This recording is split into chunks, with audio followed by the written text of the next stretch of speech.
anjuran Pak RT, Pak RW, pemerintah itu adalah untuk kebaikan supaya ekonomi ini cepat selesai. Ini gara-gara kita tidak disiplin protokol kesehatan, tidak disiplin hanya menggunakan masker, sehingga penularan COVID setiap hari di Cilegon terus bertambah. Jadi semua anggaran pemerintah daerah untuk kepentingan rakyat.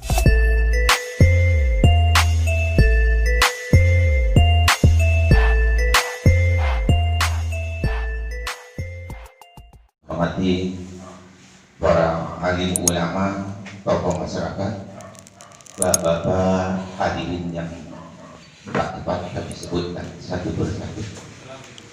Waalaikumsalam. Alhamdulillah, di suasana yang penuh rasa kekeluargaan pada malam hari ini kita bisa hadir memenuhi undangan kami, yang mana pertemuan malam ini sebenarnya mendadak, dengan arti dengan melihat situasi saat ini, terutama di lingkungan kita ini akhir-akhir ini, dan mungkin di lingkup daripada Polsek Cilegon Jombang ini, kriminalitas ini sangat tinggi. Oleh karena itu saya berkesimpulan untuk mengundang Bapak Kapolsek bisa hadir di lingkungan barokah ini, khususnya RT 03, sehingga kejadian-kejadian yang kemarin bisa dikurangi sepaling tidaknya, karena kejadian yang 3 kali yang terakhir ini memang Pak Kapolsek, yaitu terjadi di RT 03 TKP-nya. Oleh karena itu ini menjadi PR kita bersama. Ini bukan tugas RT keamanan ataupun kepolisian, ini adalah tugas kita bersama sebagai warga negara. Tanpa Bapak ikut berperan serta, ikut terlibat, mustahil masalah ini akan terselesaikan. Oleh karena itu mungkin saya sebagai yang mengundang malam hari ini tentunya mengharapkan kepada bapak-bapak semua untuk meningkatkan, mempertajamkan lagi keamanan, ketertiban di lingkungan kita ini, sehingga kita timbulkan rasa memiliki lingkungan ini. Dan saya mengapresiasi Bapak Kapolsek ini tidak mengenal waktu beliau, apabila kami telepon beliau langsung hadir di tengah-tengah masyarakat. Ini luar biasa, sangat saya hargai sekali. Jadi begitu juga kita sebagai masyarakat tentunya.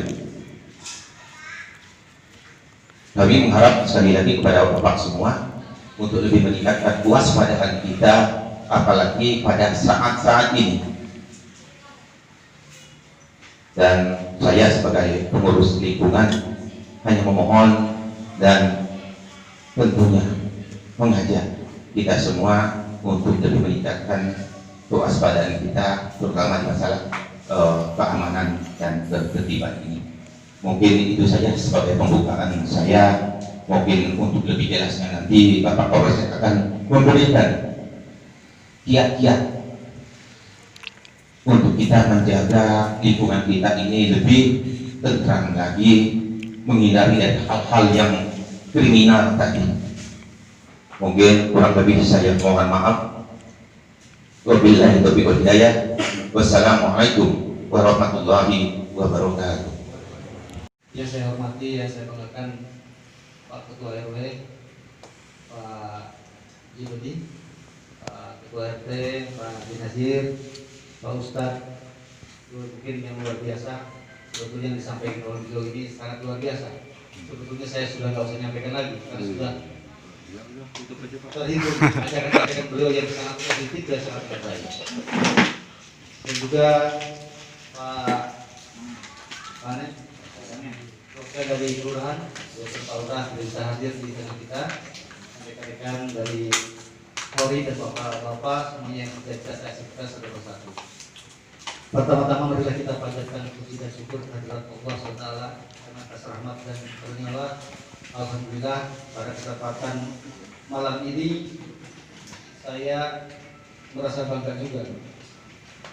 Tadi pagi ditelepon oleh Pak RT dan Pak RW apakah berkenan hadir berkumpul di tempat ini dengan warga Pak RT, mengingat situasi dan kondisi di wilayah sini ada beberapa kali telah kejadian. Dan juga alhamdulillah semoga kita dalam pertemuan ini kita bisa diberikan kesehatan dan keselamatan kita semua. Saya langsung aja Pak, kalau mengingat waktu nanti kan kita bisa rileks aja, tidak tanya jawab.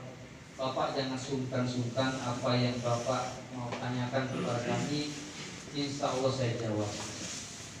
Dan apabila ada anggota kami yang melakukan suatu pelanggaran, ada yang tidak berkenan di hati Bapak, juga mohon masukan.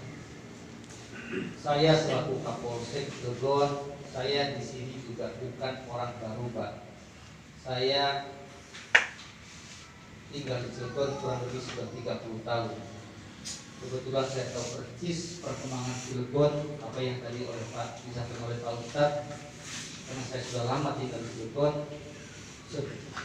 Saya datang ke Cilegon masih motif, bukan kota Nadia.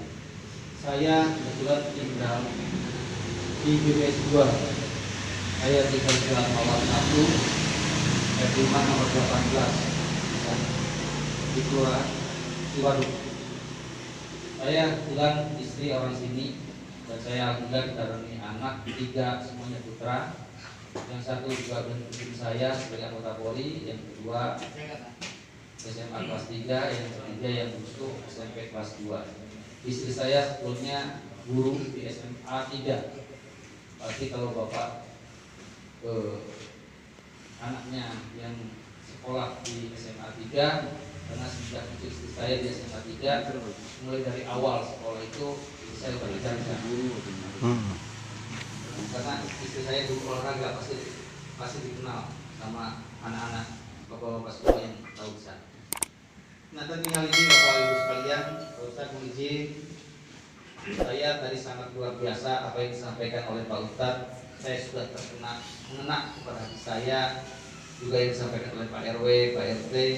Di hal ini mari kita sama-sama, karena masalah keamanan ini bukan tanggung jawab polisi saja Pak, bukan tanggung jawab Pak Ustadz, Pak RW, Pak RT, bukan, tapi keamanan lingkungan adalah tanggung jawab kita bersama. Kita kalau ngomong namanya keamanan atau kebersamaan, tidak lagi melihat golongan-golongan, tidak lagi melihat agama, tidak lagi melihat kena ras dan suku, enggak. Kita sama-sama ini kebinekaannya. Kita sama-sama manusia yang dilahirkan dari Nabi Adam. Soal masalah benar dan salahnya, ya Dokter, silakan aja. Ya, karena keyakinan itu kita rubah susah sekali. Jangankan agama lain, kita sendiri suruh merubah agama. Waduh, harus perang duluan menurut saya. Nah, tentu hal ini yang bisa menjelaskan itu masalah agama, ya biarlah orang-orang yang ahli di bidang itu, yaitu Pak Kiai, Pak Ustadz, dan tokoh-tokoh agama yang sangat-sangat yang paham betul, dan kami dari seluruhnya. Tentunya saya hormat. Yang selanjutnya berkaitan ini, saya sekali lagi saya ucapkan terima kasih atas undangan ini. Walaupun tadi pagi saya belum bisa memastikan kepada Pak RT dan Pak RW hadir di sini karena kegiatan hari ini cukup padat. Tadi pagi saya dari jam 6 sudah melaksanakan pengamanan kedatangan putri RI 2 Pak Maruf Amin, buah hajah anak, yaitu berkunjung ke wilayah Ciwaduk. Dilanjut lagi kegiatan-kegiatan oposisi ada kegiatan-kegiatan masalah kegiatan politik, sosialisasi di masing-masing kelurahan, ada pengamanan hari libur, ada pelantikan, ada kejadian-kejadian yang lain yang saya sampaikan kepada Bapak Ibu sekalian. Tentunya hal ini saya pastikan jam 1, alhamdulillah saya bisa hadir di tempat ini dan saya merasa bangga ke Pak RT. Ternyata Pak RT dan Pak RW ini punya rasa tanggung jawab terhadap warga. Memang tadi malam saya sudah menyampaikan ke Pak RW dan Pak RT dan sebagian perwakilan masyarakat. Tentunya hal ini ditindaklanjuti malam ini.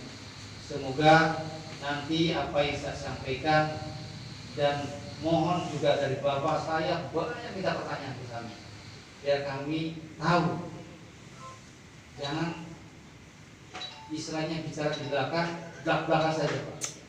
Saya orangnya lebih baik Bapak ungkapkan apa yang menjadi keluhan-keluhan pelayanan Polri kepada masyarakat, apa yang menjadi kekurangan. Jangan istilahnya Bapak bicara di belakang tapi tidak tersampaikan. Saya lebih baik dikritik Pak, saya lebih baik dihujat kalau memang saya melakukan sesuatu kesalahan. Untuk apa? Saya memperbaiki itu di Polri ke depan lebih baik. Bagaimana sistem pelayanannya, bagaimana sistem kedekatan dengan masyarakat, khusus canggih, akhirnya bisa datang di sini. Apalagi kalau tidak ada laporan, kalau saya tidak kenal dengan Pak Haji Dodi, ya saya hanya masyarakat ke Polri pasti negatif saja, tidak lanjut, tidak ada kewaspadaan lagi, jadi hilang rasa kepercayaan terhadap Polri. Nah, tentunya hal ini menindaklanjuti Pak RT sangat luar biasa mengadakan pertemuan ini dan mohon saya sekali lagi nanti kita diskusi. Nah, oleh karena itu Bapak Ibu sekalian, terkait kejadian yang kemarin 3 kali kalau nggak salah di sini ya, pencurian waktu malam hari di rumah kosong karena ditinggalkan oleh pemiliknya keluar, saat masuk ternyata rumah sudah diangkat-angkat. Yang kedua, kejadian siang hari, padahal itu oleh Pak di rumah Pak Haji Maman ditegur sama Pak Salim, sampai ditegur, sampai bertanya, tetap juga pelaku itu nekat ingin memuras harta yang ada di dalam rumah. Yang ketiga juga Ibu Santi juga kehilangan sepeda juga di sini. Bagian sepeda. Dan yang keempat memang ada kejadian di kelurahan juga pagi-pagi. Nah, laptop ya, padahal sekejap ditinggalkan sebentar, pas lihat lagi laptop sudah ada, tidak ada di tempatnya. Jadi rangkaian-rangkaian ini yang sudah termonitor oleh kami dan masih banyaklah pasti kejadian-kejadian yang lain, tapi yang belum dilaporkan kepada kami dan tidak tahu juga. Nah, mohon kiranya ini kerjasama yang baik. Terkait rumah kosong Pak, ini dalam rangka pandemik.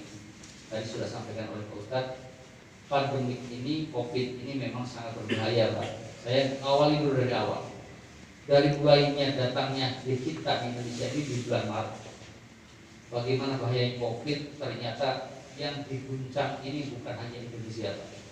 Semua negara, 222 negara terguncang semua dengan COVID ini.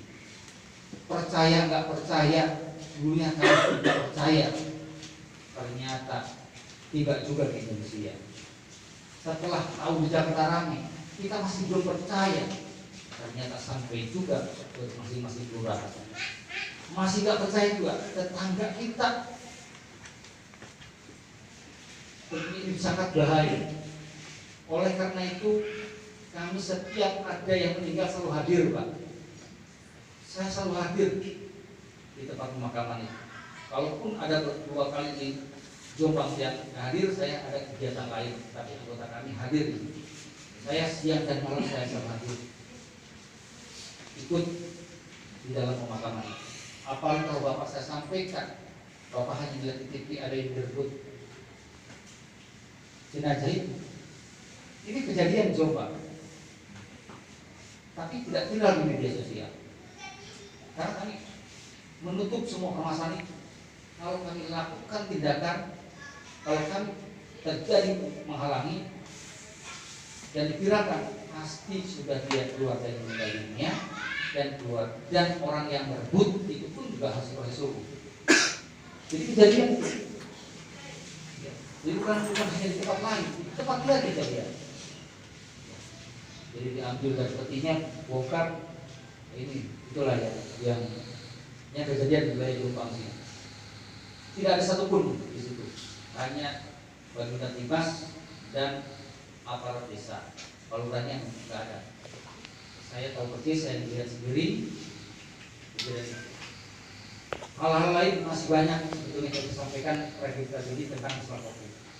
Tentunya hal ini kami menghimbau kepada bapak sekalian, masalah COVID ini jangan dianggap remeh Pak, karena banyak sekali penularan ini menjadi merebus kepada keluarga kita.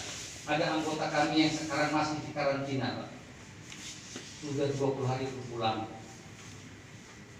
Satu meeting saya Pak, lagi sekolah kena COVID di Mandalawangi, dirawat di Mandalawangi, karantina, ternyata masih tidak bisa ditangani, dirawat lagi di rumah sakit Bayangkara Serang, sekarang di Wisma, di hotel Trans Hotel yang di Lingkar.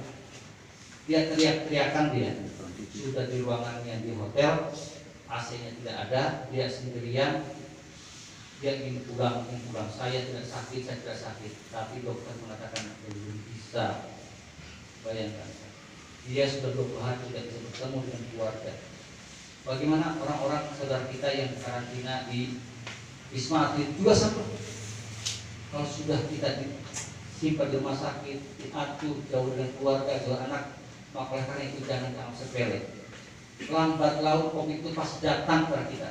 Tinggal kita ini apakah imun kita baik atau kita bisa mencegahnya dengan protokol kesehatan. Ikuti aja anjuran dari apa yang disampaikan Pak Ustadz. Anjuran Pak RT, Pak RW, pemerintah itu adalah untuk kebaikan, supaya ekonomi ini cepat selesai. Ini gara-gara kita tidak disiplin protokol kesehatan, tidak disiplin hanya menggunakan masker, sehingga penularan COVID setiap hari di Cilegon terus bertambah. Jadi semua anggaran pemerintah daerah untuk kepentingan rakyat semua dilarikan ke penanganan COVID. Semua orang yang sakit dirawat di rumah sakit itu free, bebas. Anggaran dari mana? Anggarannya dari masing-masing kementerian dan kelembagaan, tarik semua untuk biaya COVID. Sehingga ekonomi tidak berjalan dengan baik. Dari bulan Maret sampai sekarang akhir Oktober ini masih terjadi. Akhirnya apa? Karena kita disiplin, muncullah kejahatan yang dikhawatirkan kami ini. Kalau kita tidak sama disiplin, saya sangat salut dengan sampaikan oleh Pak Ustadz tadi ini. Ikutin aja supaya ini cepat selesai, redah.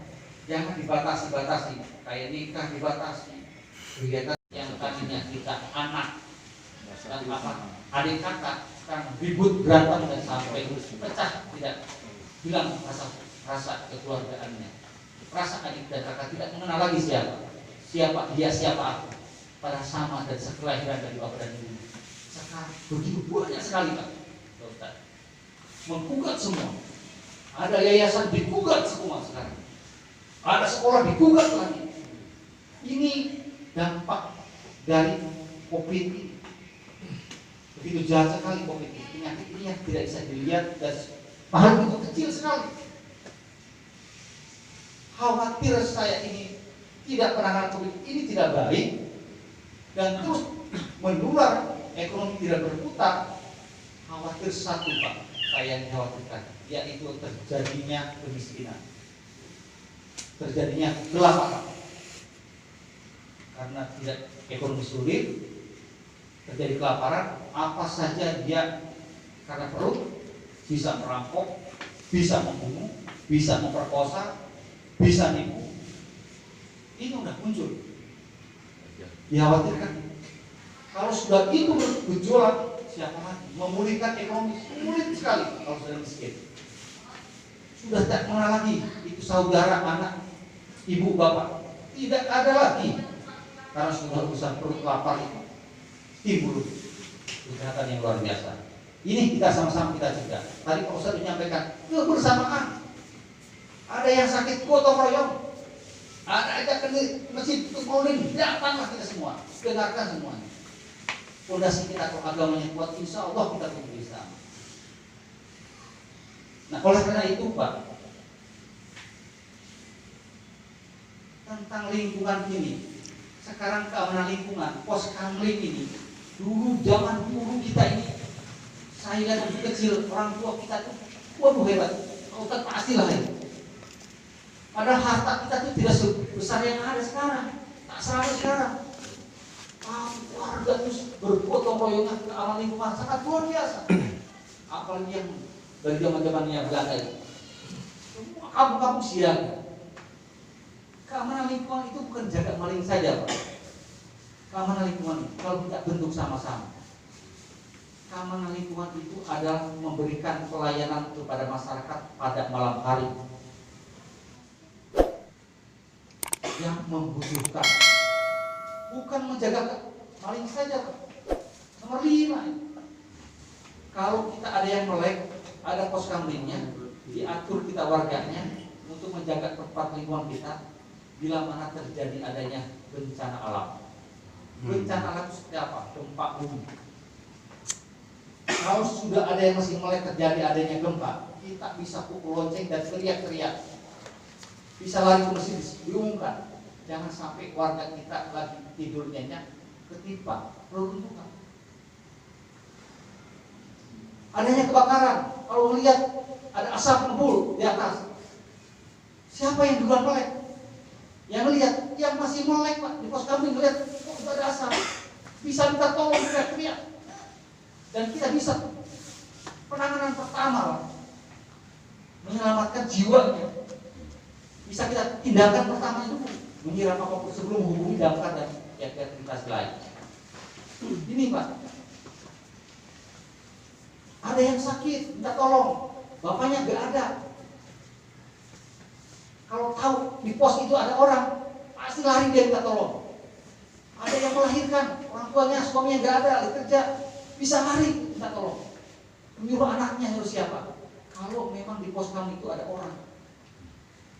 Kalau ngebangun tetangga, lagi mau susah Pak, susah sekali. Ini yang kita amankan Pak. Jadi turu bajakan. Baru kita itu terakhir adalah kentong kenceng yang denger. Kalau ada yang bilangnya nggak ada ngentong. orang mau masuk ke kampung kita, Ada bolot ya. Jangan kan tanya paling kita sendiri mau masuk ke sini takut. Apalagi orang asing kita, bukan kampung sini. Sudah dari kanan-kanan itu udah kelihatan sekali. Gini, minimal sudah ada orang yang benar-benar meningkatkan kewaspadaan. Apalagi ada warga yang tidak kenal di siang-siang hari, Bapak tanya, kewajiban laporkan ke PRT. Kalau memang mencari alamat, lapor ke PRT, wajib. Dan saya mohon juga ke PRT, terapkan tentang wajib lapor 1x24 jam. Itu sudah diatur dalam Perda. Sudah dari zaman dulu pun sudah diomongkan. Warga pendatang wajib lapor ke PRT. Satu, takut kena menyebarkan COVID. Kedua, takut dia menyalurkan paham radikal lingkungan kita. Yang tadinya kita panut ke ustaz di sini, tahu ada paham orang lain, yang tadinya dia bekerja, nggak pernah sholat, nggak pernah baca-baca, setelah pensiun dia belajar di YouTube. Udah begitu di WA, waduh nyebar-nyebarin kemana-mana. Ingat, belajar agama bukan dari itu. Belajar agama tanya kepada tokoh agama, ke ustaz dan kiai, dan kepada orang yang mengerti agama. Bukan dari YouTube. Orang biasa belajar dari YouTube, karena di situ hati-hati banyak paham-paham yang radikal, yang mengajarkan keluar dari norma agama itu. Kenapa? Orang Yahudi itu ngomongnya di Iran itu bukan ngomong bahasa Indonesia, ngomongnya bahasa Arab, Pak. Tulisnya juga Arab. Ini yang perlu kita waspadai. Sekarang banyak orang belajar dari itu, setelah itu, wah ngomongnya kemana-mana. Nah itu perlu juga dipahami. Belajar ke tokoh-tokoh agama yang ada di lingkungan kita, yakin dan pasti benar. Kalau kita mendapatkan dari YouTube, coba proses dari betul nggak ayat-ayat ini? Jangan asal share, jangan asal berbagi. Kasihan kepada anak kita kalau itu memang celaka, tidak tahu artinya, sudah hebat-hebat, ada Arabnya, ada artinya, benar? Tanyakan dulu orang yang tidak agama. Jangan sampai akhirnya mengadu paham radikal, muncul kebencian, muncul antar agama saling ejek, sampai ada paham-paham lain sangat saling menginginkan. Tidak masalah itu. Nah, oleh karena itu sekali lagi, mari kita sama-sama lingkungan itu jaga. Karena kalau aparat kepolisian, Pak, saya selaku Kapolsek, saya punya anggota 36. Karena kemarin kurangi, karena ada kegiatan pam di KPU, di Bawaslu, di macam-macam, jadi pengurangan. Harus membawahi 2 kecamatan Cirebon dan kecamatan Jombang, membawahi 10 kelurahan. Jumlah yang paling tinggi adalah penduduk adalah di Jombang ini, kecamatan Jombang kali. Jombang Wetan, Jombang Wetan, sangat luar biasa dan sangat kompleks dan banyak kejadian itu di Jombang. Tiada hari, Pak, Jombang itu ada kejadian narkoba, penganiayaan, pencurian, masalah perempuan, ada aja, Pak, keributan, masalah tanah, masalah waris. Ini Jombang. Saya kemarin malah lurah lain yang nanya di sini. Ada lagi yang saya tangani. Ini mohon kiranya kita sama-sama fungsikan Pak RT dan Pak RW untuk menyelesaikan masalahnya. Jangan ada masalah kecil langsung ke polsek, langsung ke polres. Nggak usah, selesaikan dulu biar selesaikan, Pak. Saya bukan niat saya jadi kapolsek, tidak ada niat untuk menghukum orang, nggak ada, Pak. Karena polisi ini karena ada laporan dari masyarakat dan minta kepastian hukum, minta diselesaikan. Nah, kalau bisa diselesaikan di tingkat RT, kenapa tidak? Makanya kami punya Babin Kaptimas, silakan berkomunikasi dengan RT dan RW dan Pak. Biar masalah itu di sini ada tokoh agama, tokoh masyarakat, selesaikan. Jangan masalah perceraian ke polsek, masalah ke polsek, masalah jurusan ke polsek, masalah putus cinta ke polsek, itu juga sama. Dari urusan ngalir ke sana, Pak. Nah, tapi nggak ada masalah kalau masih bisa kita layani. Tapi kalau bisa, boleh, mari kita sama-sama fungsikan peran Pak RT dan Pak RW dan tokoh masyarakat agama. Sudah selesaikan. Di sini surat pernyataan selesai. Alhamdulillah Pak Munif banyak yang melaporkan. Hampir setiap hari Pak Munif telepon itu nggak pernah berhenti. Waduh, dari mana-mana selalu bertanya ke Pak Munif. Silakan. Bapak pun juga jangan segan-segan, nomor telepon saya silakan Pak, minta ke Pak RT dan Pak RW. Ya, silakan. Saya Bapak mau melaporkan tengah malam jam berapa pun saya siap, Pak. Saya terima kasih justru diberitahu bila mana ada masalah-masalah lingkungan kita. Saya akan pernah tukar. Silakan hubungi. Kalau memang ada kejahatan, ada yang perlu tanyakan, siap. Kalau masih saya tidak ada kegiatan rapat dan kegiatan-kegiatan di luar kota. Ya. Selanjutnya Bapak Ibu sekalian, tadi yang saya sampaikan, rumah kosong ini, kembali ke awal dulu nih karena masih ada beberapa poin. Tolong benar-benar data, kalau Pak RT mau mendata warganya sekitar, tolong warga kita bantu, dukung. Ada rumah-rumah kontrakan di sini. Tadi itu wajib lapor 24 jam itu. Didata. Jangan yang disalahkan itu Pak RT masalah bansos. Jadi jangan Pak RT aja. Tapi kalau warga kita mau didata, Ini rumah siapa? Apa kerjanya apa? Kalau nggak bekerja bisa tercatat. Ada janda tercatat, anak yatim tercatat, ada yang sakit tercatat. Sehingga nanti pilah-pilah mana yang mendapatkan bantuan sosial dari pemerintah ini, mana yang mendapatkan dari ini, mana yang dapat ini. Karena selalu yang disebutkan itu Pak RT lagi. Tapi Bapak sendiri tidak pernah menyampaikan ke Pak RT. Apalagi sampai ke Pak Lurah. Saat pembagian ribut. Ini yang masalah Pak. Di mana-mana banyak RT yang mengundurkan diri. Gara-gara diprotes oleh keluarga. Nah, saya mohon nanti Pak RT dibantu oleh Bapak semuanya, semua Pak RT mendata kembali keluarga. Karena ini dampaknya COVID itu masih ada orang yang dari PHK, yang kelaparan, yang sampai ada warga kita di Barokan dari kata Pak Ustad, kita di sini udah banyak orang yang kaya di sini, udah maju. Tapi jangan sampai ada pemberitaan kemarin kejadian di Gedung Dalam, anak gizi buruk. Malu sekali kalau tak Cilegon ada gizi buruk begitu. Ada lagi di Desa Sukmajaya, ada anak pemulung, bapak ibunya pemulung, ditolak oleh rumah sakit mau berobat. Karena apa? Kartu isinya mati, karena ada pengurangan. Sedangkan dibantu oleh bidan punya BPJS ternyata mati juga. Ayah sampai nangis pulang jam 10 malam, nggak dirawat. Alhamdulillah, saya mendapatkan informasi itu paginya saya berangkat dan saya jamin saya bawa ke rumah sakit.